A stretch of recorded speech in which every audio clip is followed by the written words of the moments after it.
Hygiene. And number 5, and it's the start. Good morning, good evening, good afternoon, ladies and gentlemen. Welcome to another scene of Living World of Darkness right across New York. This scene starts at a rather cold December afternoon on Sept grounds at the Belvedere Castle, a place that's been rented, sort of rented, been made available to hold a rather special meeting. Today is the day that the Kinfolk Council of the Sept of the Green comes together. And unlike their usual meetings, which are just amongst themselves, this meeting is sort of an open forum where everyone is welcome to attend. Um, because today, well, to some important, to others, maybe not so important decision is about to be made. The fate of the ex Black Spiral dancer Kinfolk will be determined during this meeting. So, a lot of kinfolk have gathered. Um, the council is present, and there are actually several Garu of the Sept that are interested in this happening.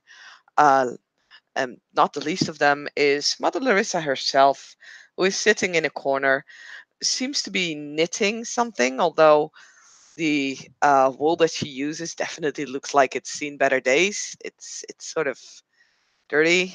Um, Seems to be making some sort of a weird scarf. And she's just there sitting in a corner. Several other Guru are present of higher and lower ranks. And yeah, in absolutely. Nope, I lost my train of thought there. Never mind. The Black Dancer Spiralkin herself is not present since this is held on Sept. And yeah, it's there that we will begin with two Garu who are present in the scene arriving, either together or apart. We don't know. How are you arriving, people?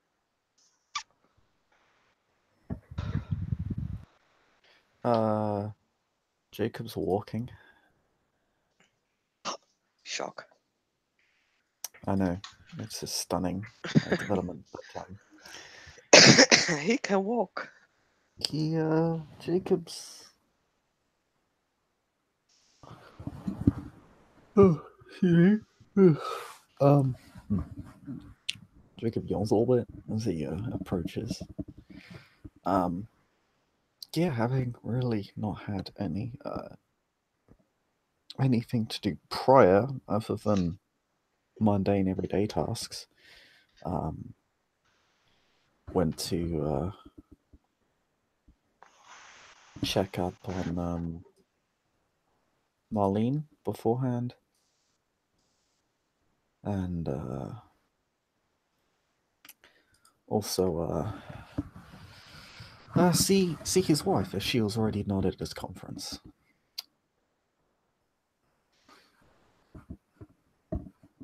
With really just checking up on the two people most relevant to this. He he has simply made his way on over. Um, Not really dressed up more or down than he usually is, because that's a mortal thing, and it's not really something that Gar or kinfolk do in these big conferences, these big council meetings. Hmm. So he goes as he is Um, normally dressed. awesome. There's a quick question for you in the side chat, by the way.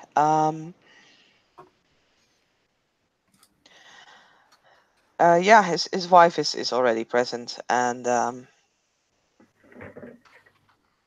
she'll just smile as she sees Jacob enter.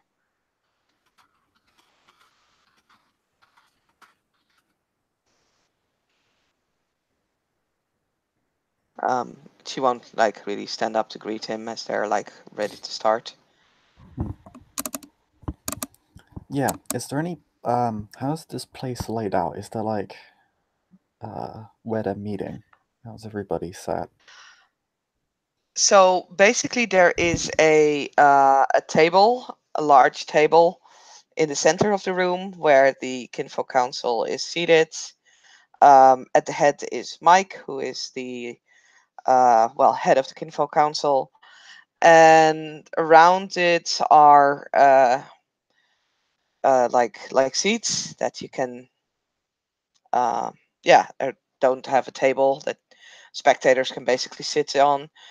Most of the seats have been taken, although especially the Silver Fankin that came to witness these events will stand up for you, so that you can take a seat. There's already several kinfolk standing or sitting on the ground. Most of whom are sitting on the ground are Bonar kin. They're kind of gathered around Mother Larissa.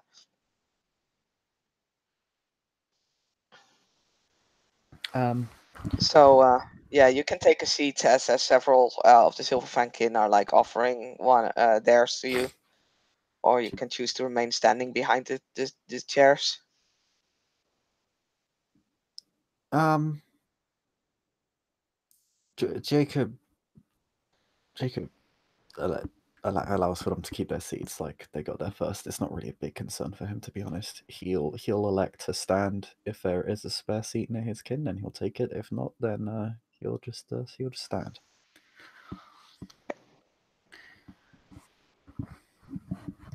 Uh, I mean, there are a few seats, and if you shift around a little bit, you can sit with your fellow kin, or Okay, with your yeah, fellow we'll kin, just do with your that. kin.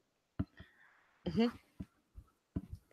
Okay, Augustus. He come in like 15 minutes early, kneeled in front of Mother Larissa, showed her the respect that she deserves, and then he will stand near a tree. He's not like, putting his side towards a tree, hands folded, and he is watching these proceedings. He doesn't say anything, he is just listening.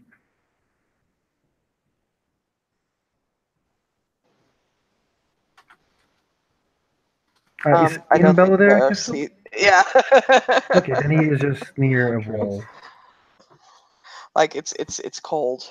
It's December. Um, Kinfolk aren't like able to go Krynos and have a warm fur to keep them warm. So yeah, no, I it's guess it's they should just inside. get good. Yeah, I know, right? Goddamn Kinfolk. Why you can't be warm in the fucking winter, Kinfolk? Yeah, why don't you just be better? Why did you guys get better? God damn it. Why don't you just? Why you We just even don't gave you suffer a something? council. We even gave you a council, like fucking Kinfolk. Like You just could have at become least done this in the Umbra. Exactly. just because why can't you just get your own fur, like grow your own fur like normal people? Like you already Yeah, have like hair, just normal put in the people. extra effort. Stop half-assing it, guys. Fucking humans Like, pulling this shit all the time. man, I miss old Kinfolks. What, the ones that could grow fur? Yeah, Cinna and Leah had that. They could not grow fur. I can assure you. That's concerning. Maybe some of the theurgists just had. I should have done a timonage to like I don't know a fur spirit, a furry spirit to make kinfolk grow their own fur. I mean, there's Well, definitely some of the bonar kin that look like they may have grown a fur, but it might just like be a lot of facial hair. spirit of like warmness or like fire can keep Yeah. them warm. But yeah, that's a good idea for the future if I ever play a Turge. Okay, so people are chatting. Some of the council members seem to be talking to like friends and everything. And yeah, at the head of the table is this guy who's Mike, who is definitely the head of the council. He looks like He is the one kinfolk that did dress up for this occasion.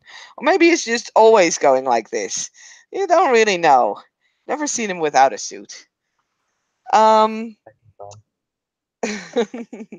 and the time that the meeting officially starts passes.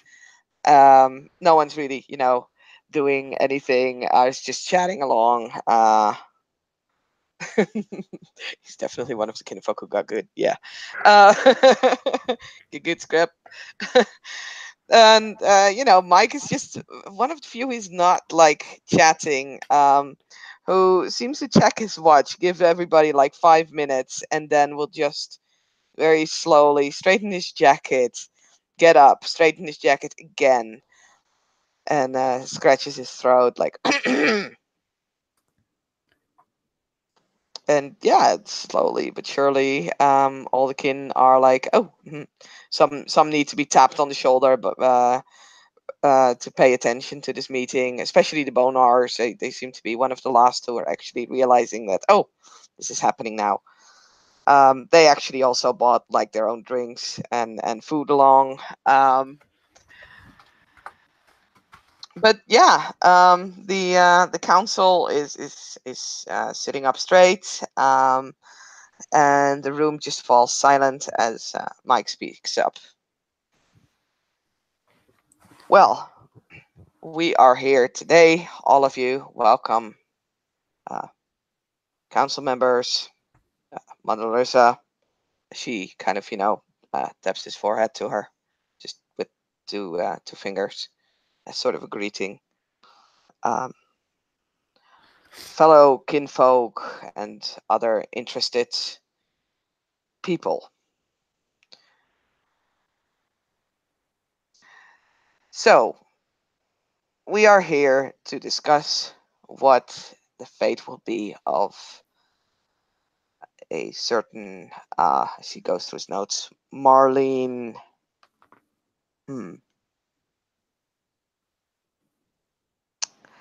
Who is a former Black Spiral dancer kinfolk. No. Although the council members have seen the reports of Jacob Clay, Adrian Philodox of the Silver Fangs, and Master of Challenges, I am sure that some of us would like to hear his statements again and might want to ask some questions. So, without further ado, Jacob, Clay, could you please come forth and give us your report again?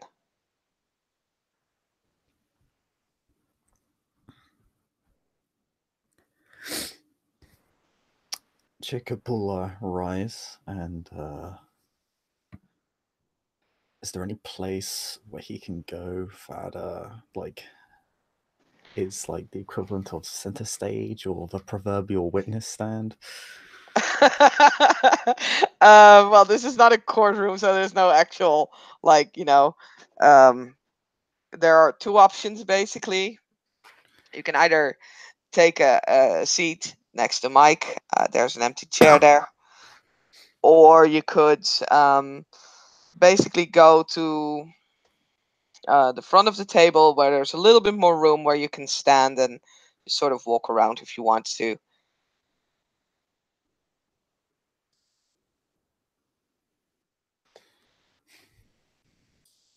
He'll just walk around to where his voice will be loudest and he'll be seen by the most people. Or more clearly by the most people. Everybody can see him, but depends on how clearly they can see him, what their angle is. So he'll just be as close to the center as he can without necessarily just standing directly in front of or behind Mike. Mm-hmm. Some kinfolk council members will turn their chairs around so that they can face him, but the audience can basically all of them can see you. Yeah.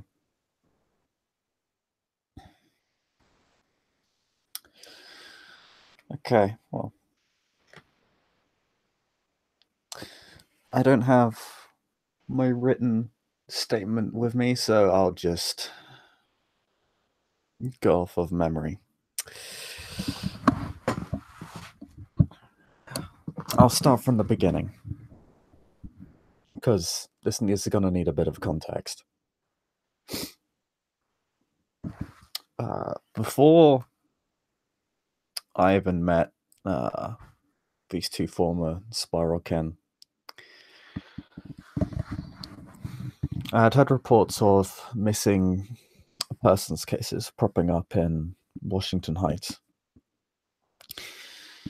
21 over the course of 3 weeks, which accelerated to over 30 by the time we caught the culprits.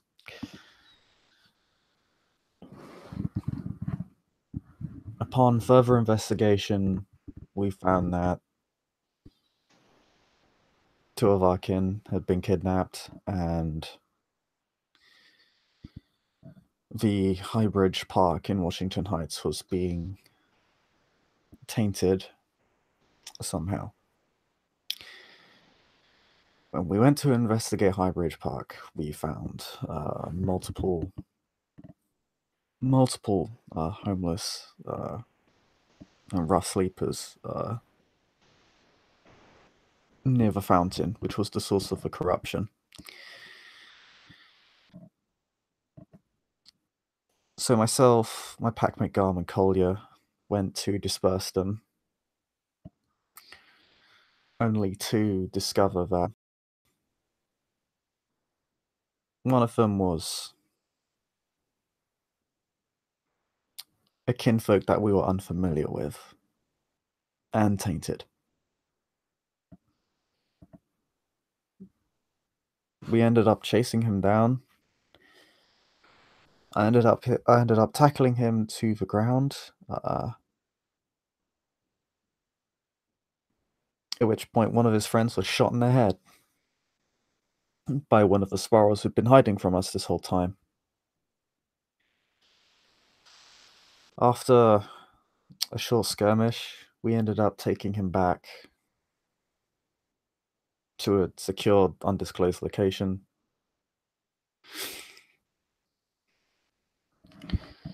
Where we interrogated him.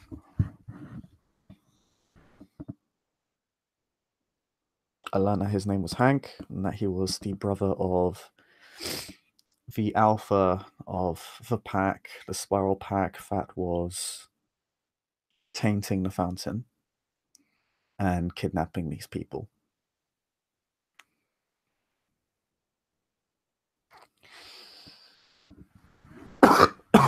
Oh, sorry, Jacob wouldn't cough.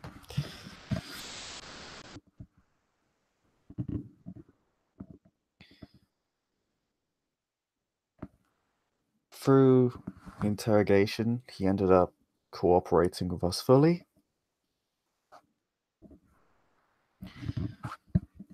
Gave us as much information as we discovered him to have. Understand that not very few people possess my particular abilities. For those that don't know, I have a gift from the spirits that allows me to detect when people are speaking falsehoods. Through that power, I was able to verify everything he was stating was the truth.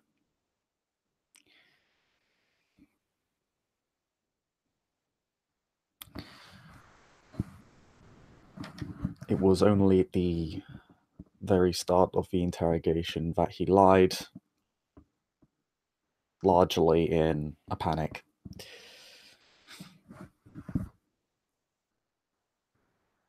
When called out on it, and after some convincing, he cooperated with us fully, giving us the name of his brother, members of the other pack he knew, the location of what was going on, what he knew. He did not know everything about what was going on. He told us the story of how his brother came to be and what he knew of his particular fall. And in general, just provided us with the information we required to complete our mission.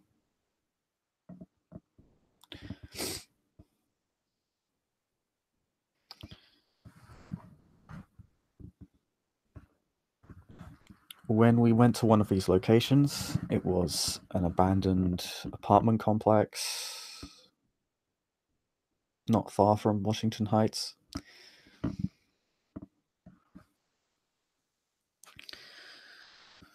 That is when we found his sister, Marlene. This time it was myself, Garm, Kaya, and Sam Kapoor of the Glasswalker tribe were all present. We incapacitated her immediately. It looks as if she was cooking something that was being used to feed the captives. Hank had told us that she was being made to cook something that was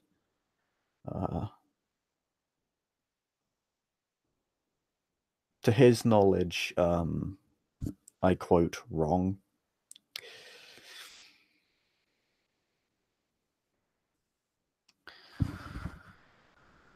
As I said, we incapacitated her immediately. We then again escorted her to the secure location.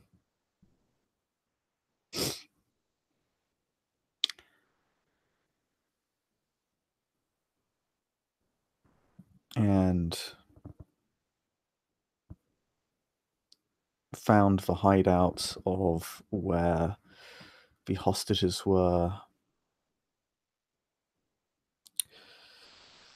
being mutilated, if not sacrificed.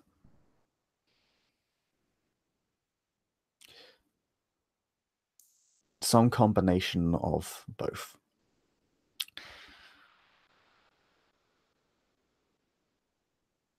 After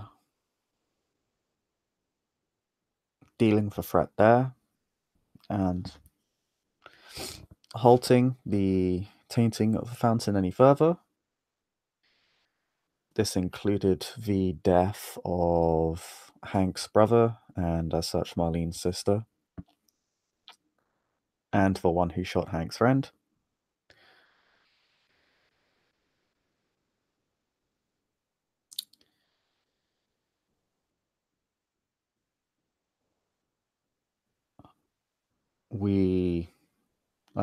I took direct custody of the two and approached the council with a more informative version of what you are hearing right now. And I should mention, because it is relevant, immediately after the interrogation, Hank was cleansed. It almost killed him. He went into cardiac arrest. Thanks to my packmate, he survived. Marlene also was cleansed after she was rescued, but this happened after the mission. She went under a similar amount of duress being cleansed, but she did not go into cardiac arrest.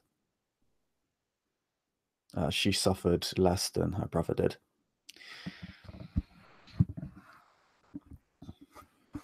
Upon being cleansed, they were moved into a small apartment and were kept under watch.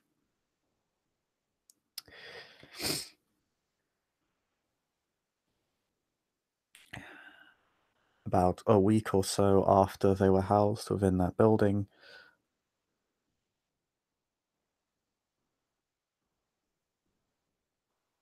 Hank committed suicide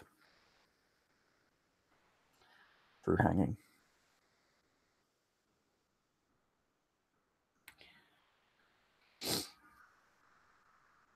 He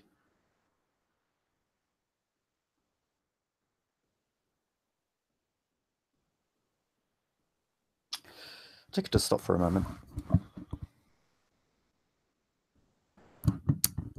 I was there just after it. I actually don't know when it happened, but I was the first one to make contact with the body and try to revive him with the other two kinfolk here, Jonathan and William. Kudos to them for keeping a cool head in such a traumatic situation. But we were unable to revive them. Emergency services then showed up on the scene, and it was when Hank's body was being taken out of the building that she saw him, rather his body. She was actually shopping at the time for groceries.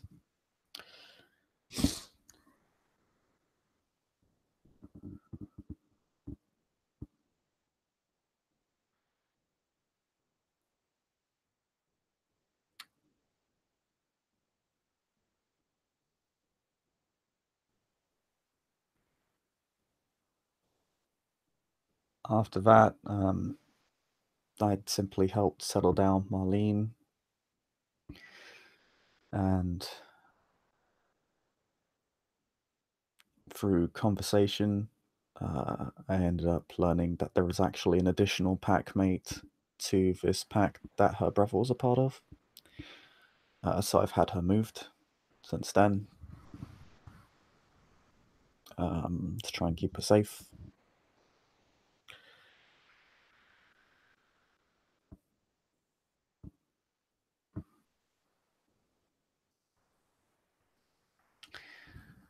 And that Gus really actually is... raises his hand. Go ahead. Oh, see, I listen, but I try to keep up. This Jacob said that the like she's afraid of the brother and like brother's trying to kill her or some shit like that. No, he said there was a third member of the pack that her brother was a part of, that her brother was the alpha of. Mm-hmm. He stated that her brother actually died in the initial attack they Okay. made. So this is Mm-hmm. the remaining member. He says, I had it moved Okay. because Garo have ways of tracking people down and keeping people moving, and also in locations that I'm more able to reach. Then he won't raise his hand. Go ahead. Go on. Sorry. Okay.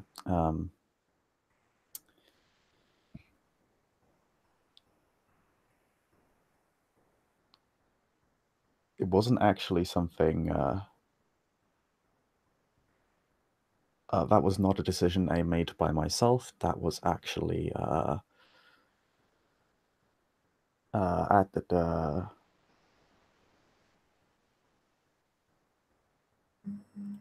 the advice of my wife, because I was trying to find a place to move them to. We eventually settled on our apartment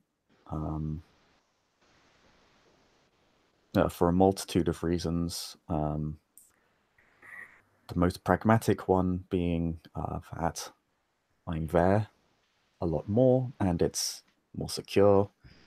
At this point, the enemy knows me well, and they haven't made any attempts on my home or my family.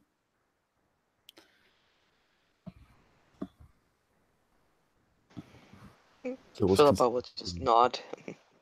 So it was considered to be a secure location, and a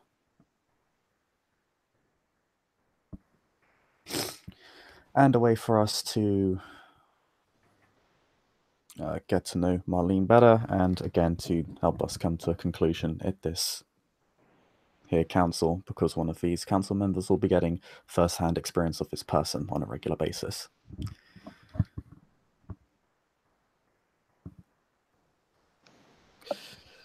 And that is more or less the end of my report. It's something of a Cliff Notes version, but a lot of you know me quite well. I could sit here talking for days about this, and that's not really what we're here to do, so I'm not sure if you just want my report or just my or my opinion. In addition, he looks to the council on the matter because I know where I stand on the issue. But if you feel that's irrelevant to this, that's fine.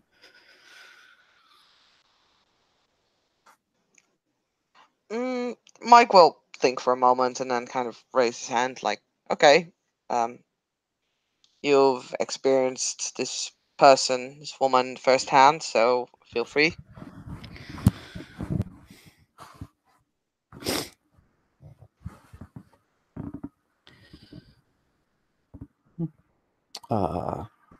Thank you. Before we do, I want to talk about Hank for a moment, because he would have been a part of this debate also if what happened didn't happen.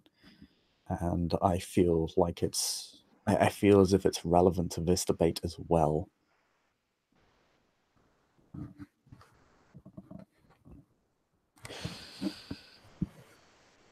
There's sort of a sigh from Mike, and barely visible sigh, but he just waves his hands. Before Hank committed suicide, and immediately when we were interrogating, there was very little pain or violence inflicted upon Hank. In fact, the most anybody did was break a finger, and that didn't really do much to change anything. It largely just caused him to panic, and I actually recall him either panicking or speaking a single lie after that happened. What convinced him to give up the truth was ironically not violence, but appeals to his conscience. I say that because I was the person doing that.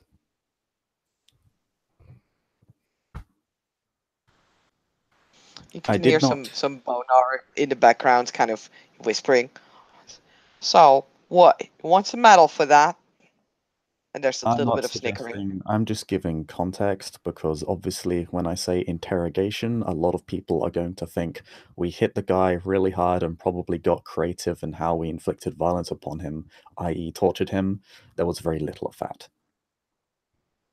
Because there is a big difference between giving information up under duress and giving it up because you're being told that this is the correct thing to do or the morally right thing to do. And one of these things played a much larger part than the other.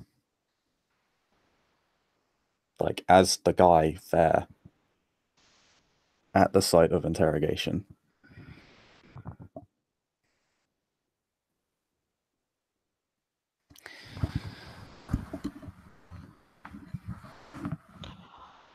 All right, noted. He was also willing to submit himself to the cleansing, even though he would know it was possible, if not likely, to kill him. Which it almost did, I should add. Again, he went into cardiac arrest. If it wasn't for my packmate, he would be dead. And he still is, because of other circumstances.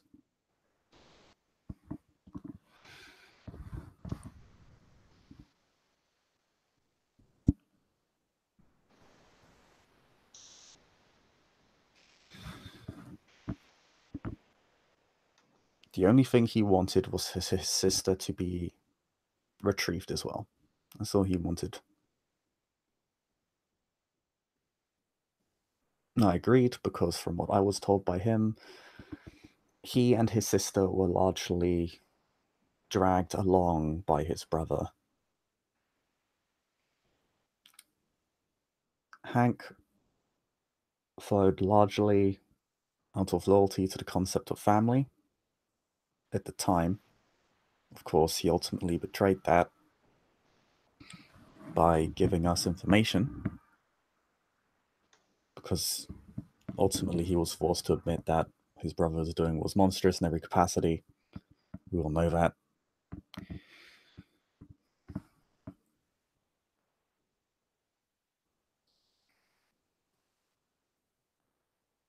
Marlene wanted out, but was unable to do so, because if not, like Hank, well, what do you expect would happen? Both of them would be killed.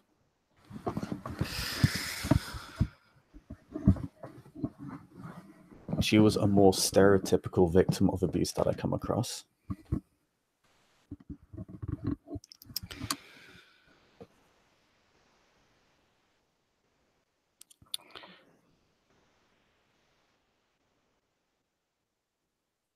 After I got them both out, the reason Hank, or at least the reason I believe Hank committed suicide, was because he fell into depression over what had happened regarding the past 2 years, and his brother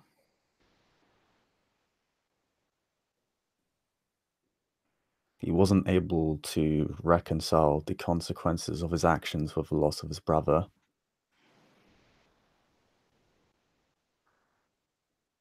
Which led him to kill himself.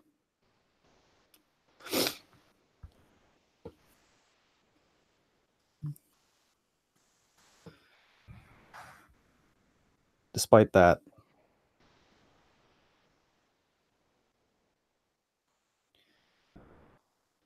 I do believe he wanted at least the opportunity to redeem himself, because when I gave him that offer, his answer was honest, and he wanted his sister to have the same opportunity.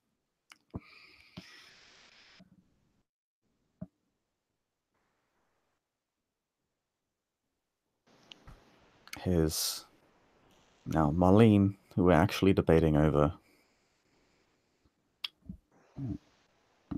has been a lot more stable than her brother was.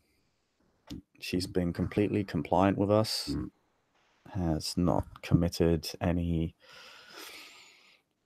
breach of conduct in any way whatsoever since she's been captured.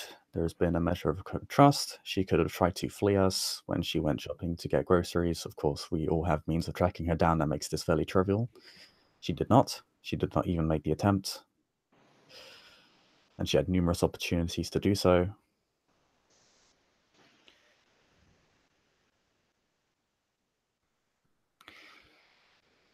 And even though she was far less helpful in the sense that by the time we captured her, our mission was largely completed, she still ended up providing information voluntarily, under no integration or duress, about the Black Spiral Pact that we were after. Honestly, I have very little to negative to say about her and how she's acted or how she's been, because from what I've seen as someone who's effectively had her in custody for weeks now, she has been completely compliant and well behaved. She's taken to her new her new cleansing very well. She's been trying to be helpful. She's been pleasant to be around.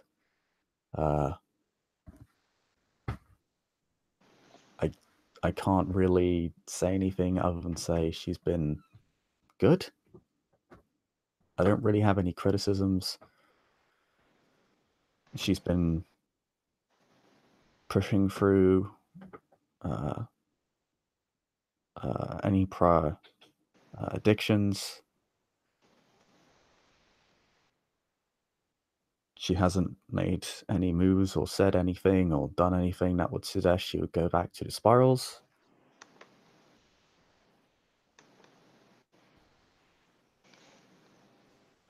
Other than the fact that she was dragged along by her brother and effectively abused and enslaved,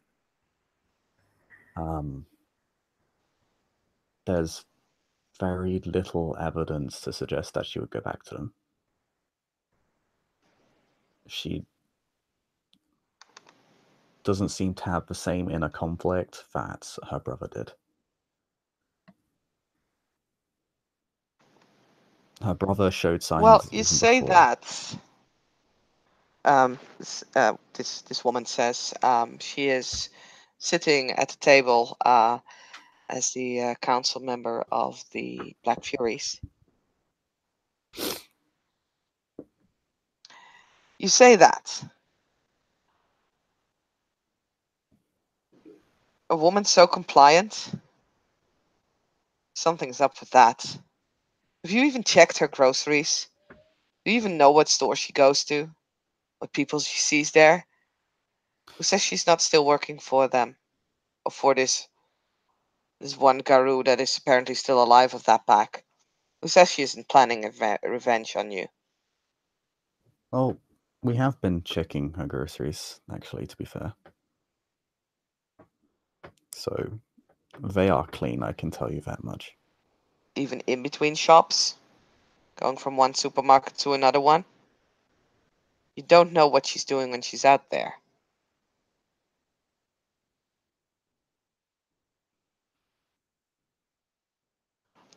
Look, as she will, turn around and then look at the others. Like basically going past everyone in the room. Well, I'm not saying that this woman is harmful in any way, and Mr. Clay over here sure makes it sound like she's the innocence itself. But she's still worked for Black Spirals, and you don't just sign up for that willy-nilly. I don't trust it. And as far as I'm concerned, she should be killed. We cannot have one life be such a huge risk to all of ours.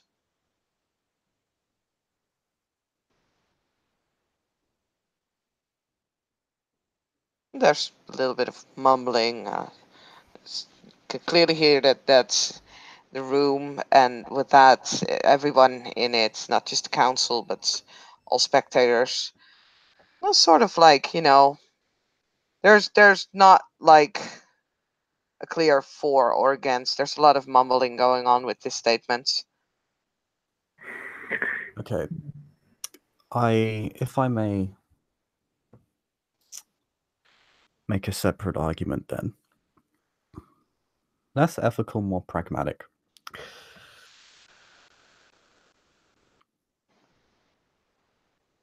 Now, all of this aside, this entire debate, let's put that aside for one moment.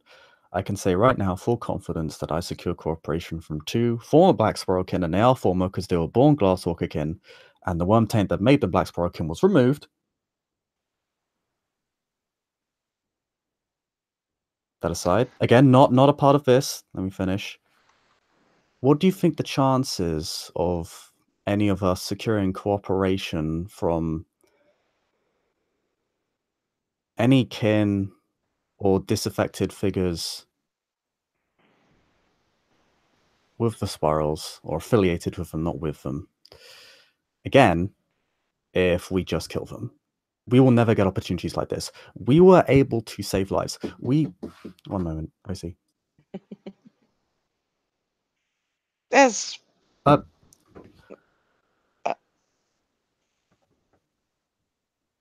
If I did not have the cooperation of Hank, both of our kin would died. One still did. Dozens more mortals would be dead, and that fountain would have overrun the park completely at this point. Marlene is giving me information I wasn't even aware of until she voluntarily gave it. How are we going to be able to get opportunities like this again? How are we going to get these converts again if the only thing waiting for them, if they decide to turn away, is the end of the barrel of a gun? We won't get these opportunities again. We are just going to be making our opposition more unified against us. We want to divide them. We want to make a statement. They did the same. Remember that the worm did the same thing to us. They tried to divide Gara and kinfolk months ago, years ago. And all of us were a part of that. Jacob Raya, with all due respect, I think these kin did what was in their best interest. They gave you information because they knew that their choice to go back was death, and they wanted to live. Now, you And say that we want to make a statement, but I think there is a decision still going on about what we want to do. my And argument, though, is what do you think they're going to? What do you think the next ones are going to say if they know they don't have a choice? If we're going to kill them either way, why would they say anything at all? how they're going to know that, Jacob Raya? I don't see how they would know what happened to the kinfolk who just disappeared. Again, exactly, they disappeared. And they're They just gone did forever. indeed disappear, as this gentleman is standing up, who is the Glasswalker representative. They were once part of our tribe, our family, and they disappeared. They had a choice back then. They made their choice back then, full well knowing the consequences. Did What is they? That's a good question, because I think if I wanted to drag any one of you out of here kicking and screaming, I could, and none of you would have a choice. And I could easily beat any one of you to submission and make you follow my orders. And trust me, you would after enough beatings, because that's how abuse works. Like that is an assumption. No, Are you saying that Glasswalkers abuse their kin? I'm saying So, if a Garu turns spiral and decides to take his former kin with him, a lot of the time, they many of could them have won't have a chosen. choice. They could have chosen to die right there and then, like true heroes. They did not. They chose to go along with the Black Spiral Dancer, to abandon their sept, to abandon their tribe, to abandon the nation. They already abandoned all of us. They made their choice back then, and now they must suffer the consequences. This sob story about the suicide just means we have to kill one less. They are a I'm not disgrace to our tribe. I'm not giving information about the suicide to garner sympathy. I'm stating it to give information and context.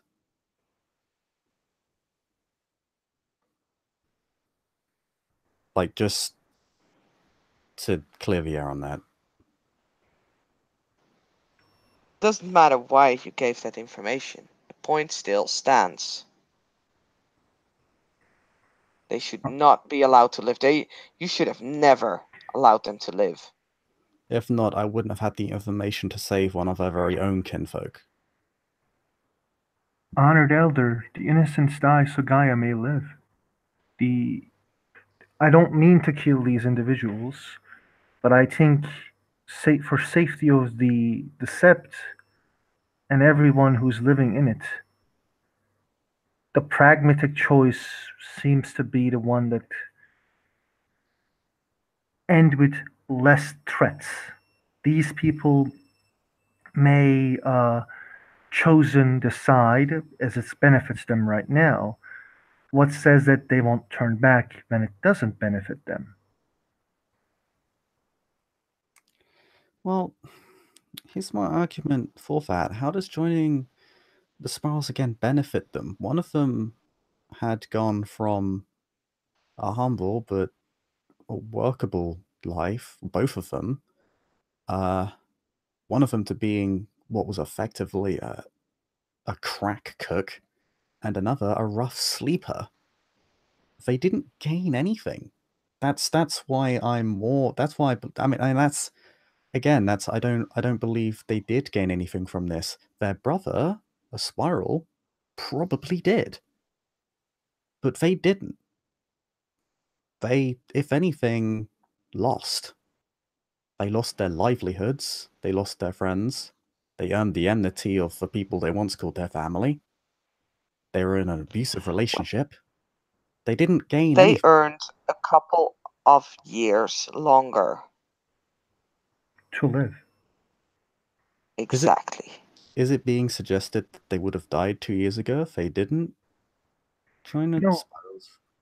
honored elder, but What about the individuals that they will put in risk by being with us allowing them to live among our kin? What's going to happen when the other person who tracks them down sees our kin and targets them? It seems to be that these individuals can be seen as a big security breach as well.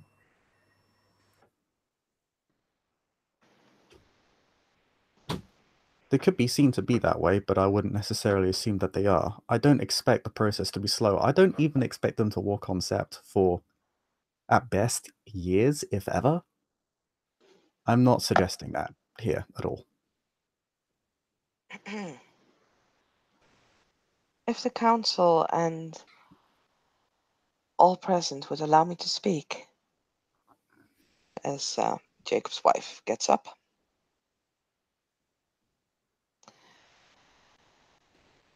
I've been in the company of Marlene for a couple of days now, about a week, I'd say. She is a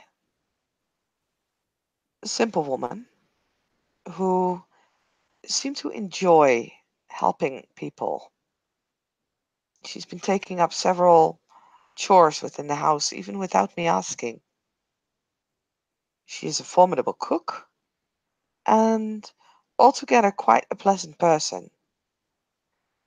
Now, I understand why people are having doubts, being afraid that she might turn against us again, or might even unwillingly lead any kind of force onto the sept.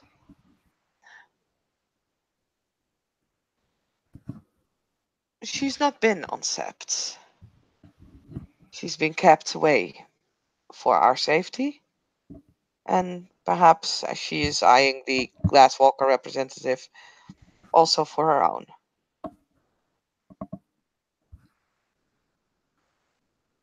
I've also observed her when she didn't realize I was present. She was doing something for herself. I've seen nothing that would indicate that she would willingly assist our enemies. Often she seems to be scared and alone. She mourns the loss of two of her brothers. I do believe that there is no harm in this woman.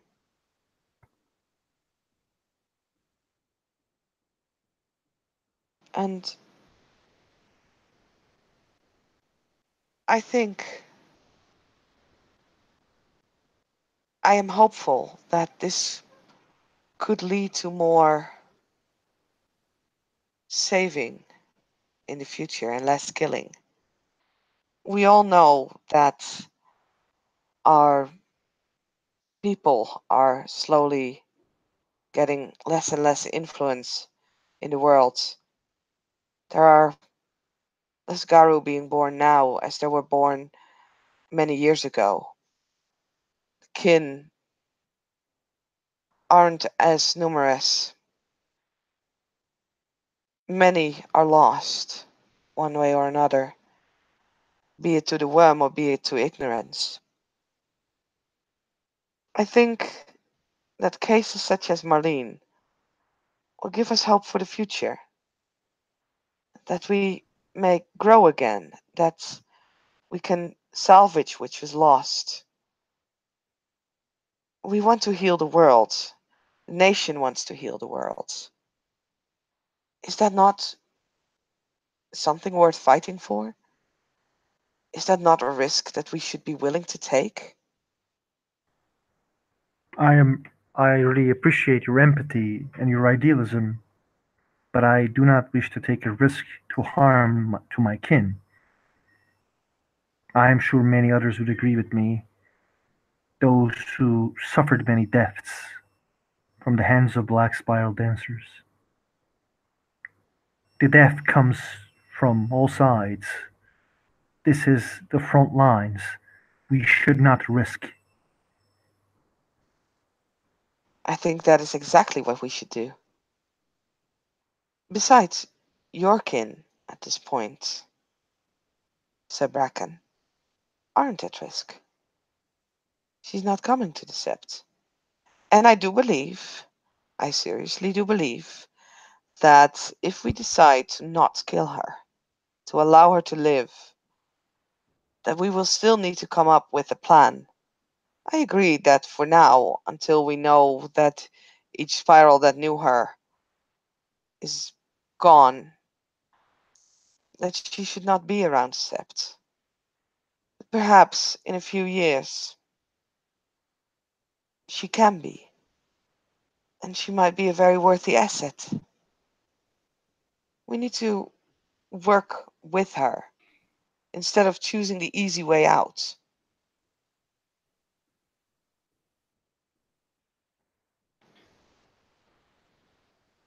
We are not afraid to fight. Then let us fight for her, and let us fight for the future and things to come.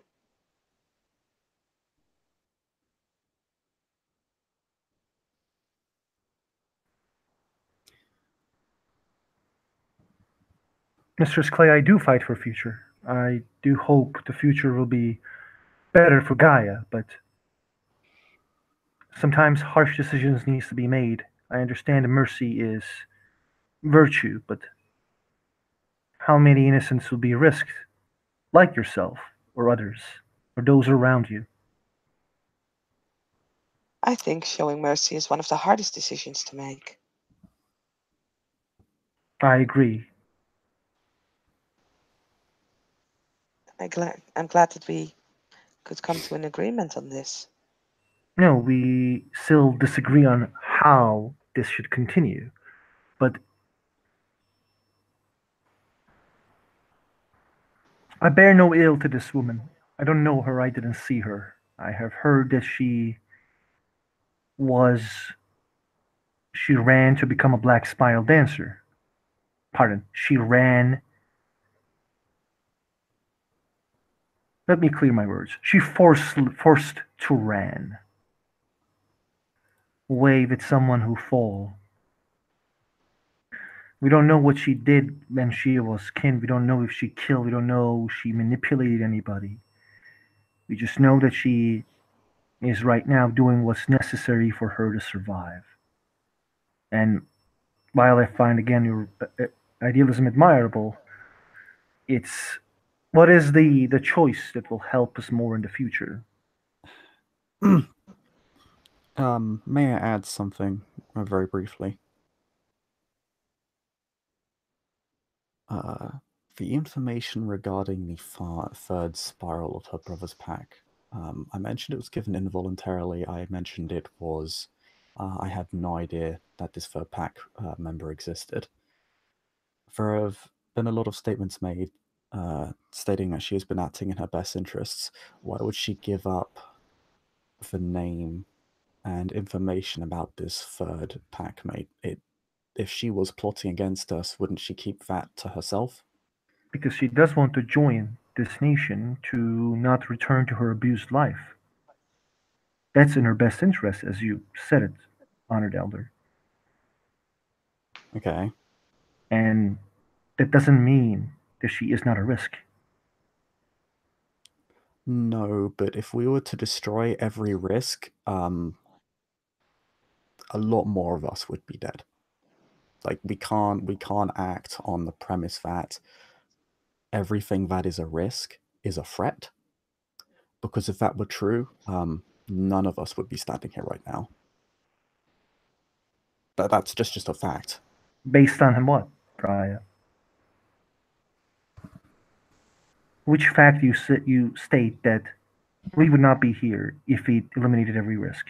A lot of us, now and in the past, would be considered loose ends.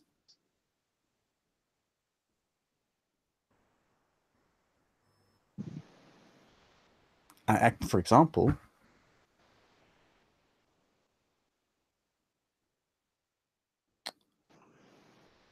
actually, I have an even better example.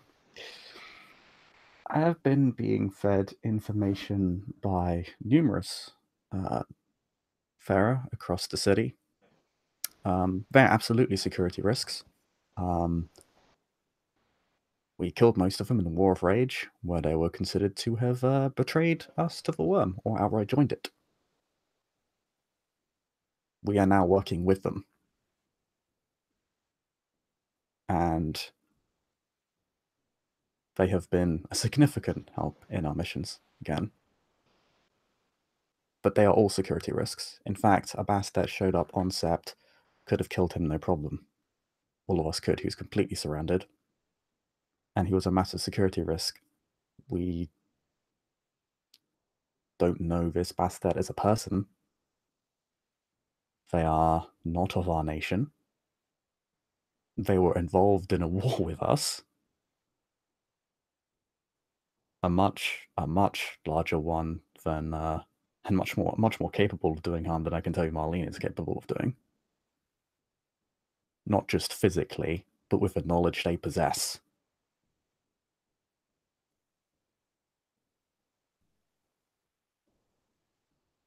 And I know where this person lives.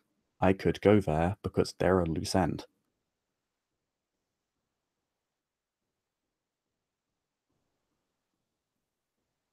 We took a massive risk by even allowing them on the set, given our past with Bastet. I sadly don't know a lot about Bastet or anything about Bastet to make any comment, Honored Elder. My point is that they're a security risk. We still went through with what we did. Does Bastet like he's asking this question without like any sarcasm? Are they known with working with black spiral dancers? I'm asking this question out of curiosity. In the War of Rage, they were considered to be of the worm. We don't even know if that's changed or not.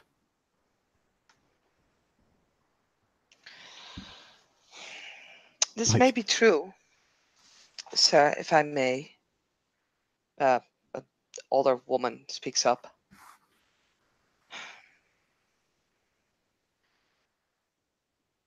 The difference is, though, that you are born to fight. We are not. We are your family, but we are much weaker. I have seen in my life Garu taking gunshots to the head, being horribly injured, but still living through it. Things that I know us kin cannot survive. We are more vulnerable.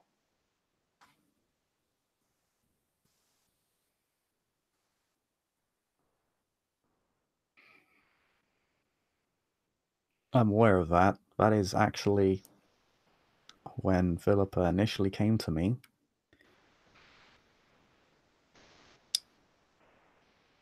With the idea that Marlene could live with us until this debate, I was very hesitant. Because I knew that put you at risk, and I wanted to find a way that put you guys at the least risk, while allowing this person an opportunity to redeem themselves. And earn back the trust that they've lost. And get them out of what was clearly a vicious cycle of abuse. But why are you so keen on absolving this one person? Thinking in the greater picture,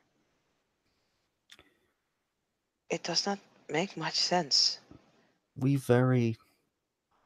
I personally disagree. We very rarely have the opportunity to restore something or someone that was once corrupted, tainted, or otherwise violated by the worm. It is so rare. It almost never happens. So when I see the opportunity to do it, You can be damn well sure I'll try and take that opportunity. So this is for your own We- agenda, Honored Elder? Absolutely not, and I'm insulted by the assertion. My apologies, but you just said that I just want to take the chance of doing something. That doesn't mean it's part of a personal agenda. And what is it for? What are we by this action should prove, or what are we going to prove? There are several reasons surrounding as to why, both pragmatic and ethical. I'm going to set aside the ethical reasons because that's incredibly subjective. He nods to that. The pragmatic reasons of this, one in that we effectively have three options. I'm sure we could find compromises to these, but these are the three real options we have. One is death. One is exile. One is they join us over a period of time, either instantaneously or over years or their entire life. The way I see it, death doesn't really prove anything. It gets rid of a loose end, but in doing so, will be used as propaganda to unify our enemy against us. We will not have any more opportunities to get information out of disgruntled kinfolk or other people who have been violated by the worm, because when they associate with us, they'll be fearing again the end of the barrel of a gun.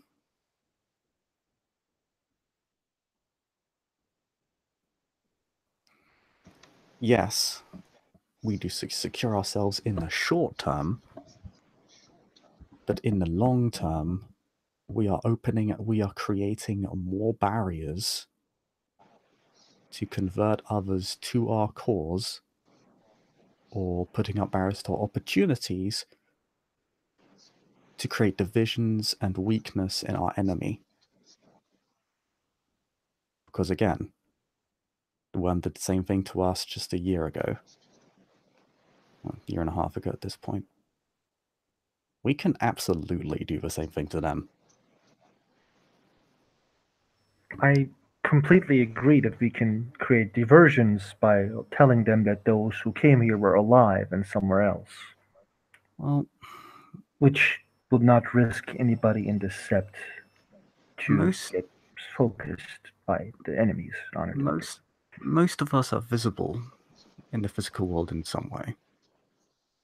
Remember that year and a half ago, the sparrows were keeping track of a lot of kinfolk and a lot of Garu. And we also kept track of a lot of spiral dancers. Because they all exist in this world, one way or the other. It's not too hard to track them, particularly when you have modern technology and supernatural abilities. Yeah, they all exist in this world, sure, yeah.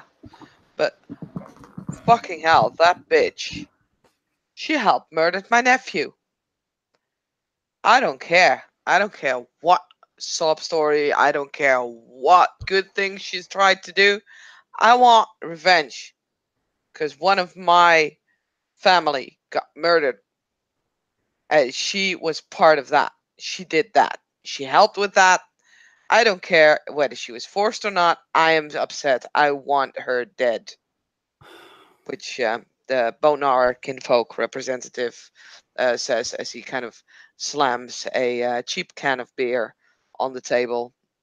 It's empty, so he just kind of slams it to crash it. Us kind of face palms at that. You know,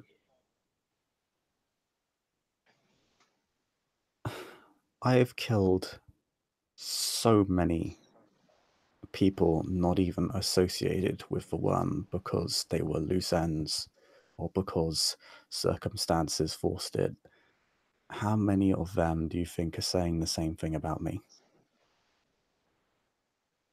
Or would be if they knew me? Well, I don't care. I don't really need to listen to what they say.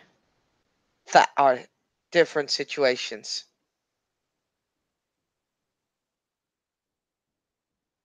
This Honored is there, this Elder, is now. I want her dead. you are an agent of the Silverfangs, honored member of the Society, and a master of the challenges of the Sept. You have done your service to Gaia while they betrayed it. Why we should care what they think about us? They are the enemy, and this is a war. Here, here, here, here. Showing empathy to your enemy will only make us weaker towards them, honored elder. I'm not saying we should be mindless beasts, but those who you killed return to the cycle, being being I forget the goddamn word. God damn it. Um, being cleansed by your claws or your clave. They return. They died so the innocents can live. And I understand. Pardon. They died so Gaia can survive. The Black Spirals who are saying that um their families are dead. They're corrupted, honored elder. I'm not showing sympathy to Spiral. I want to make one thing very clear, real quick.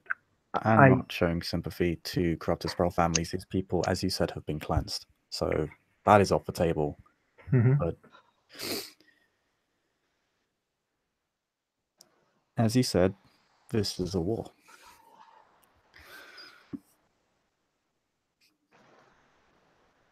So why are we turning down turncoats at our doorstep? Who have not, again, who have given up information that is certainly not in their best interest to give up.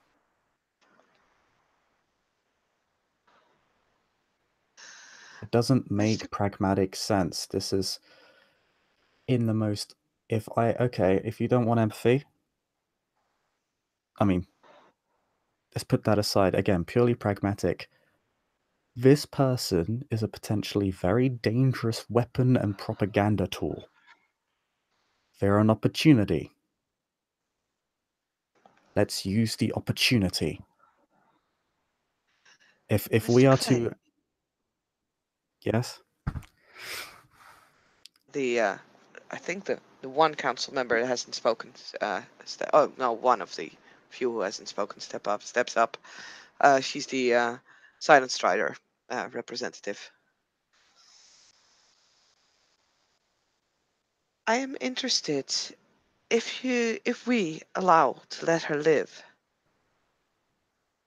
How would her future look in your eyes?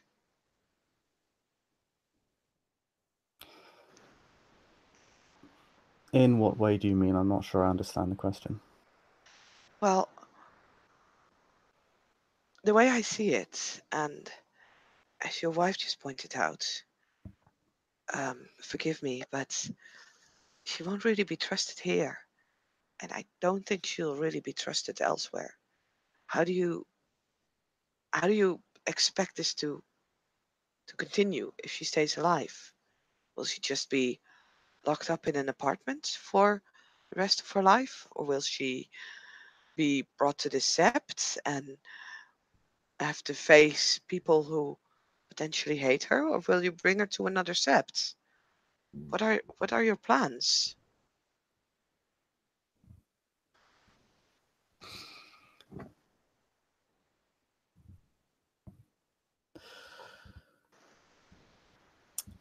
To put it simply, if in the immediate event that she is permitted to live, I intend to claim her and then have her earn back the trust she lost through various tasks, which will grow in severity as time goes on. Those tasks will depend on what trials we face in the future. She will not be permitted on tight set for the time being. Certainly not until I know that she has your full and complete trust, which may not be ever. understand and respect that. So she will always be a pariah.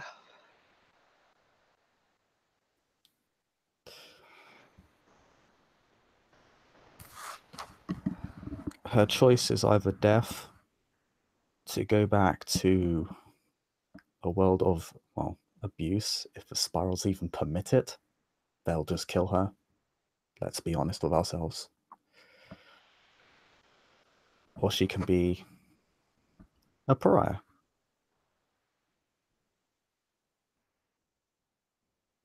With a place and the bare minimum of trust necessary to be permitted to live.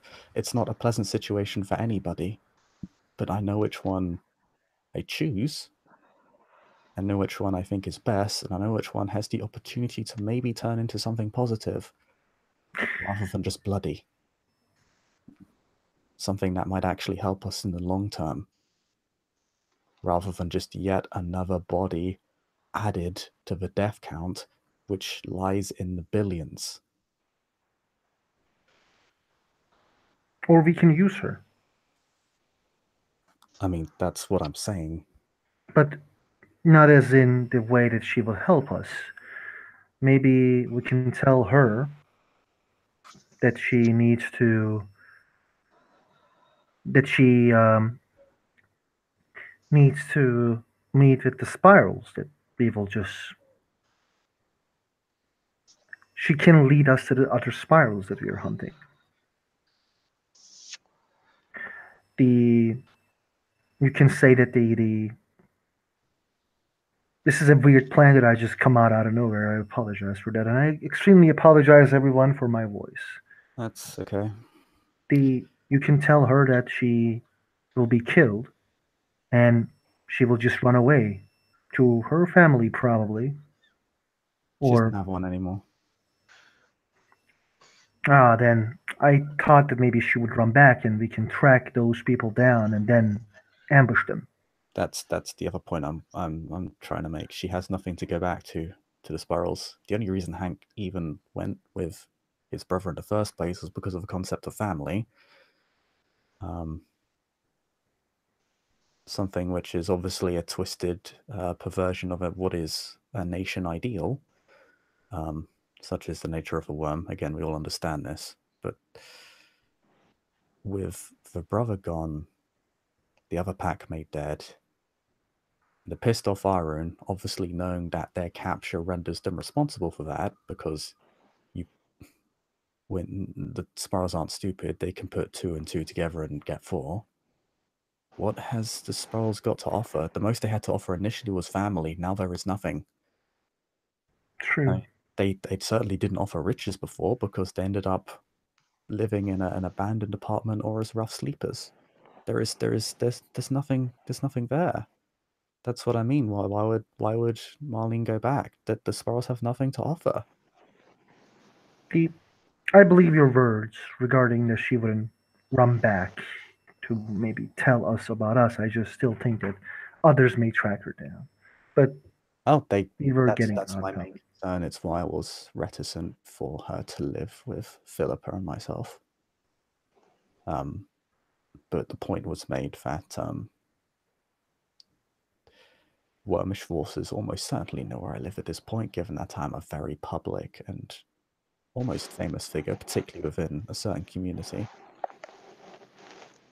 That if they wanted to make a move, they would have already done so. All right. I think it's down to vote now. Does anyone have more questions? And Michael just look around. Can I make one last statement?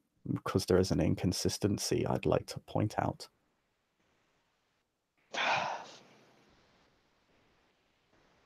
You like long speeches, don't you? I Mike do. sighs, but he will again kind of move for you to speak. And many times people have asked me to act on pragmatism and put my ethics aside. Yet I have seen people here put their ethics ethics center stage and put what I perceive as pragmatism aside. If I'm being forced to pick one, I would ask all of you here to do the same. Either act on what you personally believe is right, or act on what is pragmatic for now. But do not tell me to put my ethics aside and do what you believe is pragmatic and kill someone. That is not fair. Never has been, never will be.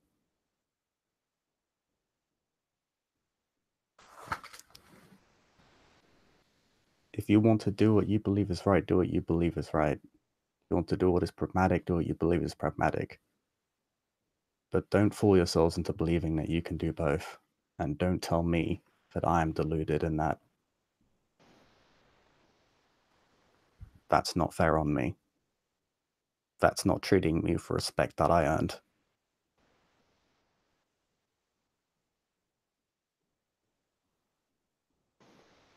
I fought very, very hard. Not just to get to this position,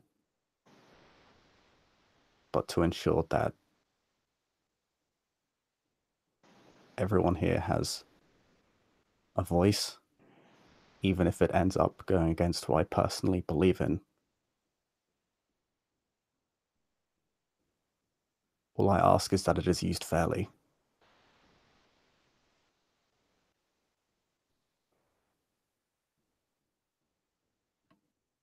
That's all I have to say. All right. And let's put this down to a vote. As Mike will look at everyone. All of the Kinfolk Council who are in favor of giving this kinfolk a second chance, please raise your hands. And there are 1, 2, 3, 4, 5 hands going up. Of course, Philippa. Shit, I forgot to ask to make a charisma expression roll. I have a specialty in debate. Fuck. Well,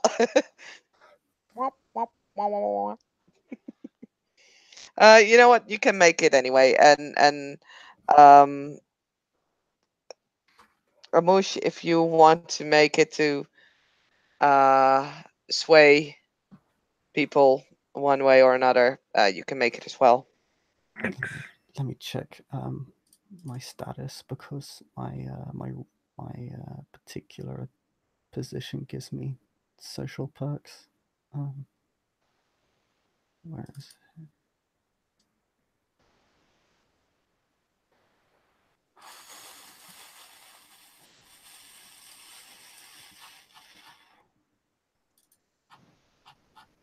So as not truth catcher, master challenges. Here we go. I get 3 extra dice. Tool social pools.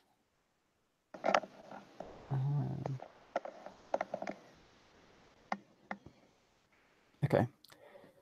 So it's 4 plus 2 is 6, plus 3 is 9, plus another 3 is 12. And you can bet your ass I'm spending a willpower because I really want to convince people.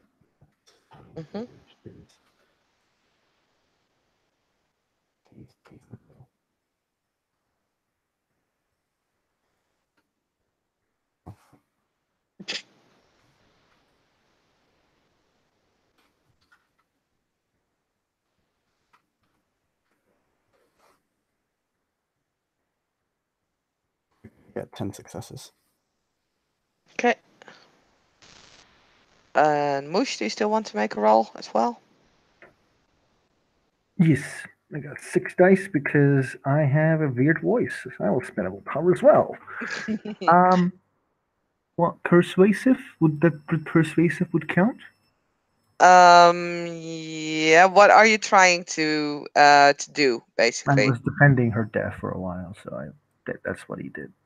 Okay, so you 6. basically want to sway people to. Yeah, get her Okay. clean death. 8. I Okay. got 8 successes. Yeah, Oh, wow. Jacob's also asking people to get off the fence regarding ethics or pragmatism and stop trying to pretend you're both. Like, because he was being asked to, like, put what he believed aside while people were clearly acting on what they believe rather than what was pragmatic. So he Okay. also told people to act with honesty rather than telling me to act honestly and then doing exactly the same shit you're accusing me of doing. So yeah, obviously he's. So Jacob had 10 successes and Gus had 8. Okay. Jeez. Gus Well, had 8? Holy shit. yeah, he almost got you there, dude. That would have changed something in the votes actually if he had won. I'm gonna say that. So, as I said, there are 5 people that will raise their hands in favor of letting Marlene live, which is Philippa, the Silverfang representative, which is Huria, who is the Silent Strider representative, which is Fergus, the Fianna representative, Jonas, the Get Fenris representative, and Amaru, the Uktena representative. Mike will write down their names. I will then ask all who are in favor of killing the Black Spiral Dancer kinfolk. Raise your hands. And there is 4 hands going up, which is Nix, the Bonar representative, which is Jasper, the Glasswalker representative, which is Adrian, the Children of Gaia representative, and Christina, the Black Fury representative. Which will only leave Mike, who can basically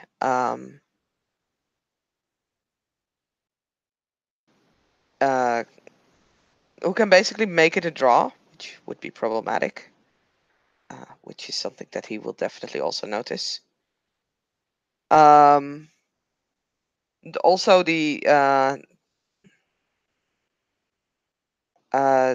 yeah, no, never mind. I'll get to that later. So Mike will think for a moment. We'll look around.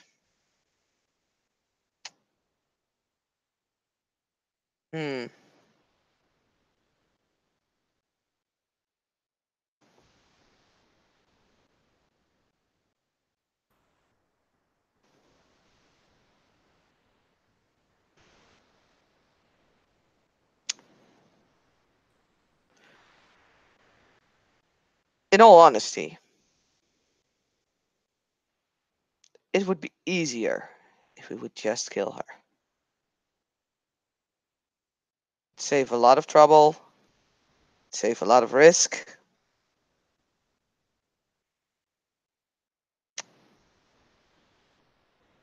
But I, for one, have found out that the easy way isn't always the right way. In the end, I think we can always kill her. It's easy, after all.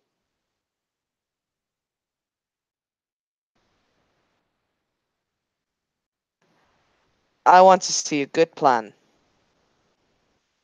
on how she can be redeemed, how she can become a helpful member of society. And I want to see a plan that can be checked. I want to see how we can check it and that it will regularly happen.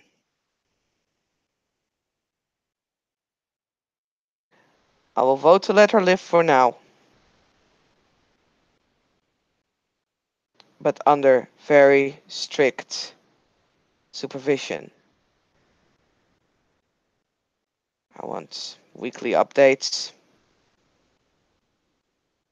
And if any of these updates fail, I would have no problems putting a bullet in her head myself.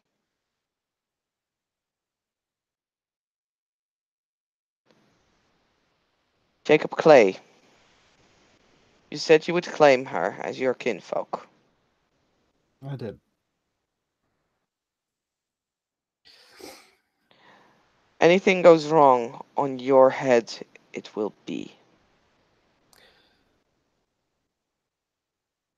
You are responsible for this woman.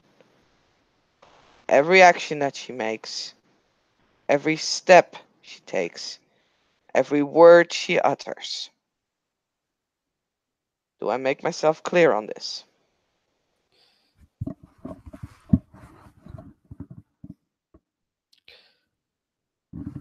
With due respect, every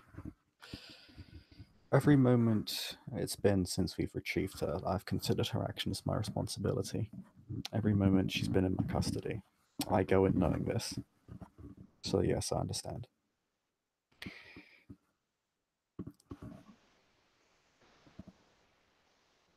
Very well. Then the decision has been made on the kinfolk Marlene that for now she will remain alive.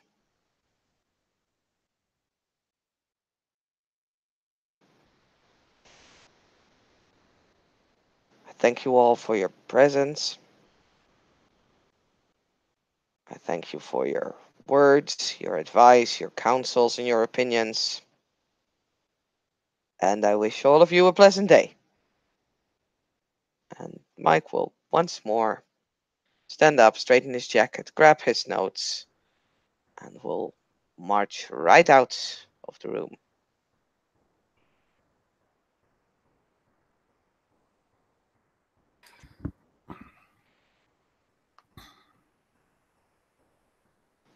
And unless anyone has something to say, I think this is where we can end the scene. No? Please go ahead. Wait, might be a few minutes left. Jacob just sighs.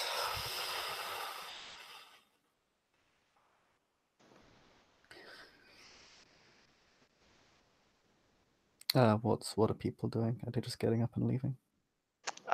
Some of the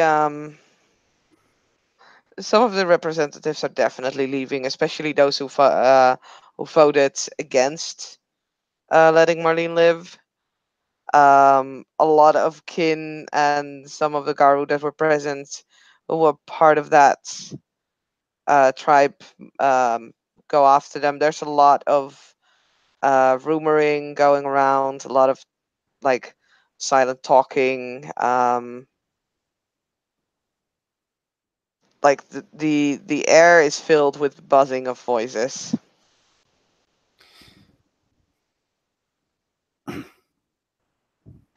Jacob just kind of mouths the words "thank you" to the group that voted for her life rather than against. Very very grateful look on his face.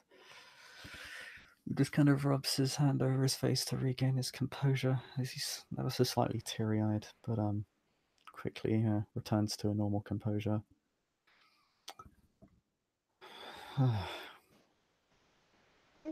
Philippa will walk up to him and just embrace him. He embraces her back. You did well today. I'm proud of you.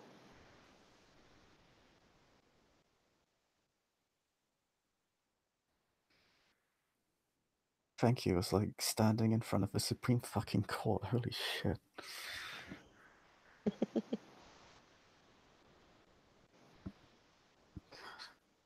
You gotta stop making me so nervous. It's bad for my health. You want to go home and tell her the good news? I think I do. I should I'll see if I can get a hold of those who voted against later, because I feel like there might be some bad blood over this and I want to smooth that over. I should have a quick chat with Gus as well. Right. I'll just go grab my things, okay? Of course. I'll be right there. Yeah. See you in a bit. Jacob goes on up to Gus. Gus is was talking with the kid, like they're laughing at his voice, and he just says like, "Man, don't laugh at my voice. We don't laugh at your voice normally, but we should. It's not different than mine anyway. Like being friendly, Gus to Silverfang, and then like when Jacob comes in, he actually goes on one knee, honored elder. This is the first time in my life that I actually wanted a smoke. I'm not sure if I should congratulate you or punch you right in the fucking face. Both is welcomed, to be honest. Like I think I pushed you well. Yeah. I hope that you manage the plan that you have, creating division. If you need any help, like count me in, Raya. Yeah, I think it would be good for rumors to spread among the sparrows of what has happened. I always wanted to do some infiltration stuff. I kind of try to educate myself in that area, but well, No doubt that they'll try and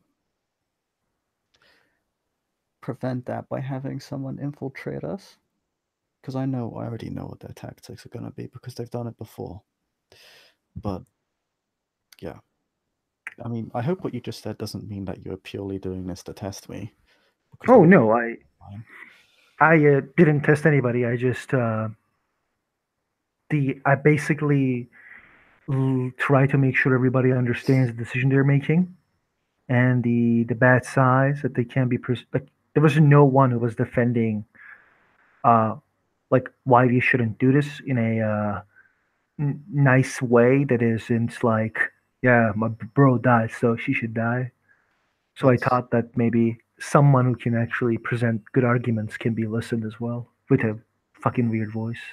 that's why I had my little speech at the end because I didn't feel like it was fair for me to be told to put my ethics aside while people were clearly putting their own emotions and beliefs first. Yeah, that was not cool. Like the how they said like, yeah, my brother died, so she should die. That's not why people chose you to be there, man.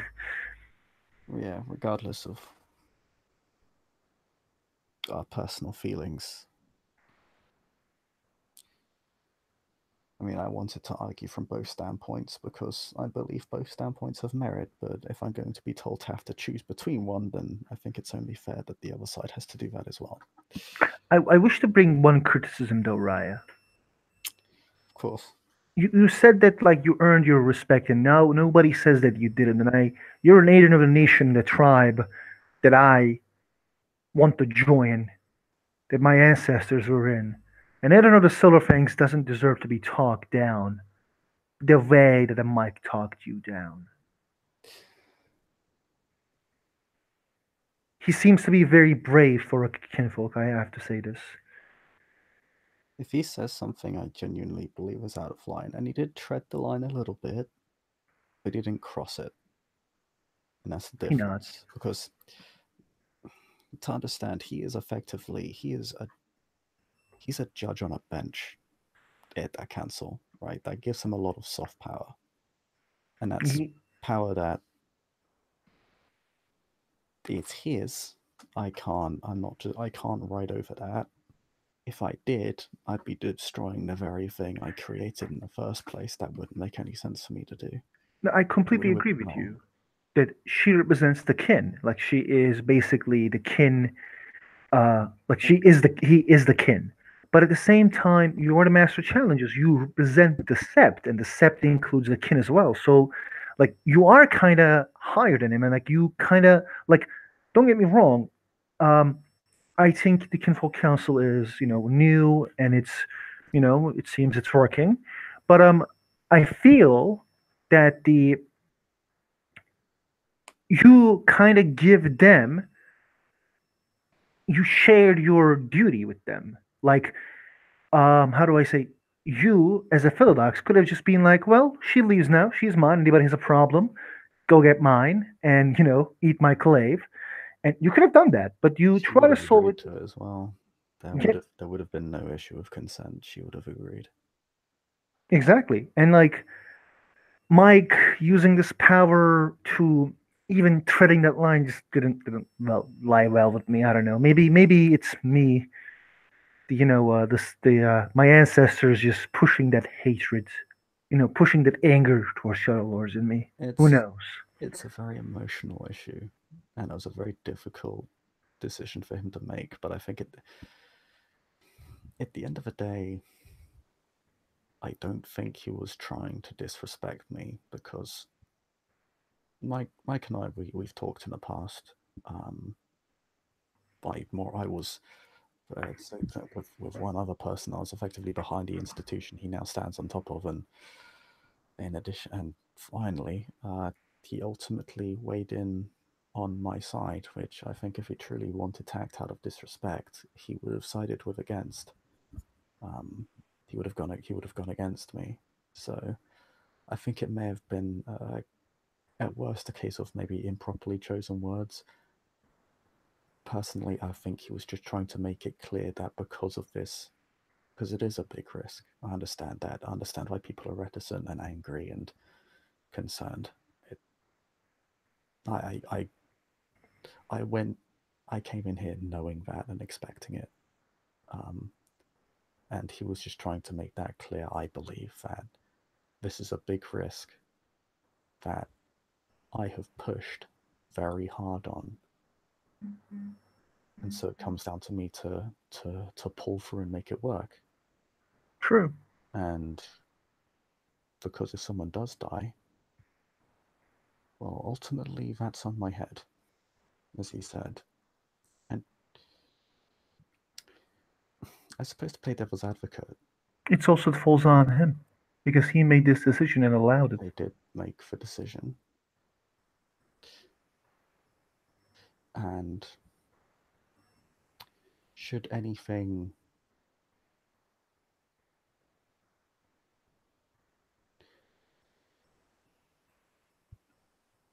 should anything happen as a result of that, because I will expect full responsibility for this. That again, I've I was doing that even before this. I knew this before coming in here. I knew this before even approaching the council with this. I knew that if anyone was going to have to take responsibility for Marlene, it would be me. Because I am the person pushing for this. I am the person who wants this. I think it's the right thing to do. I think it's the pragmatic thing to do. Um, I know a lot of people would disagree with me, but Well, at the same time, I won't be scapegoated. Like if someone tries to say this was my decision and mine alone, I will say, well, that's not true. That said, I do hold the lion's share of responsibility. I still recommend that you also make sure that you point it to Mike that it's also his responsibility as he represents the kin as a whole. I know I want to have a word for the council members to smooth any hard feelings over because this is a very emotional issue. That person involved a lot of people personally, and Yeah. that died over this. People that feel that if their own loyal relatives died over this, then why should she? That's a valid argument. Um, I want to at least make sure that this hasn't damaged the relationship between us, even if I defended someone who they will never approve of, My because I'm uh, just trying to do what I believe is right and do effectively well what is my auspice duty. I believe in you, Raya. I think that the division can be good among the ranks of the Black Spirals. But the do you have any plans for Christmas? Other than spending it with Philip, I know. The my friend Caitlin, she is a childhood friend that I have. We grew up together, and she's actually came here with me. I live with her and my uncle Duncan. He's a lawyer. We we're thinking of inviting you for a Christmas dinner, if you would enjoy. I think my voice would be gone at the time, so you wouldn't be very annoyed with my voice. You and Filippo, of course. Oh, I'll ask Philippa about it. See what she wants to do. Okay, Raya. I should go back near Caitlin, so it was nice to talk to you again, and thank you for coming near me.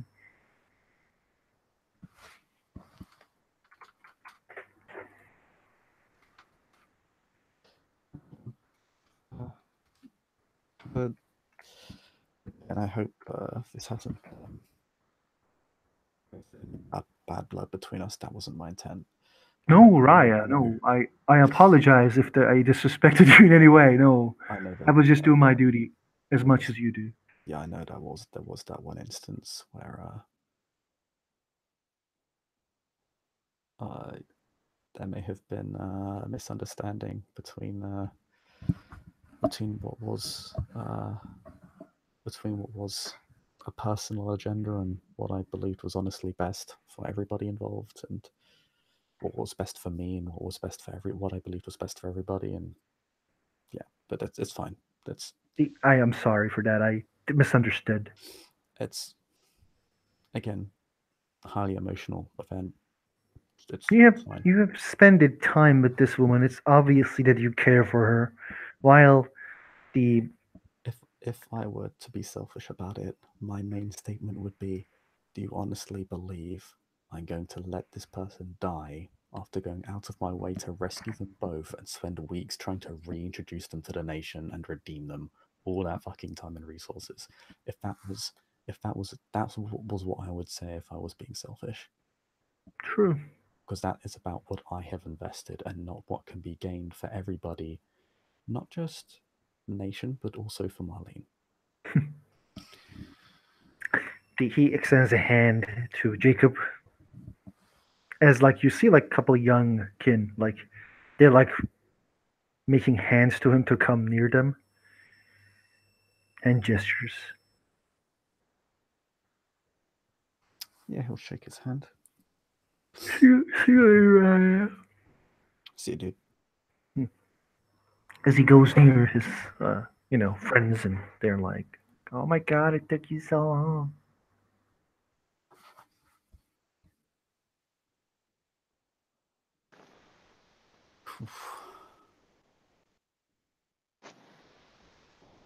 Yeah, Jacob will return to his wife, Philippa. Okay.